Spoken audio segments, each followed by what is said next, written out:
Tim penggerak PKK Aceh berkolaborasi dengan PT ABC Indonesia menggelar kegiatan edukasi pengolahan makanan sehat dan lezat lewat acara Roadshow Akademi ABC, ahlinya buat cita rasa yang digelar di Gedung Amel Convention Hall pada Rabu 30 April 2025. Kegiatan itu diikuti ratusan kader PKK dari tingkat kecamatan hingga kampung di Aceh Besar dan Kota Banda Aceh. Kegiatan ini memberikan edukasi tentang gizi seimbang, pengolahan makanan sehat, dan pemanfaatan bahan pangan lokal, dan juga membuka ruang bagi ibu-ibu dan kader PKK untuk mengembangkan kreativitas kuliner dan bahkan membangun usaha kuliner rumahan. Ini merupakan bentuk pemberdayaan yang konkret dan langsung dirasakan manfaatnya oleh masyarakat, khususnya kaum ibu.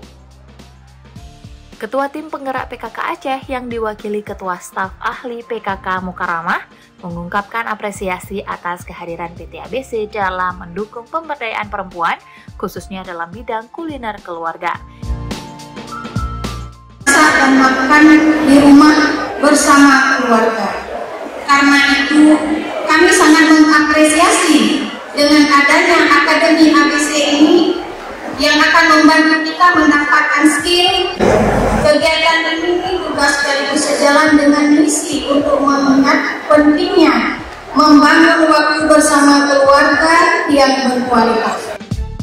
Menurutnya, program Roadshow Akademi ABC ini sangat relevan karena tidak hanya memberikan edukasi tentang gizi seimbang, pengolahan makanan sehat, dan pemanfaatan bahan pangan lokal, tetapi juga membuka ruang bagi ibu-ibu dan kader PKK untuk mengembangkan kreativitas kuliner dan bahkan membangun usaha kuliner rumahan.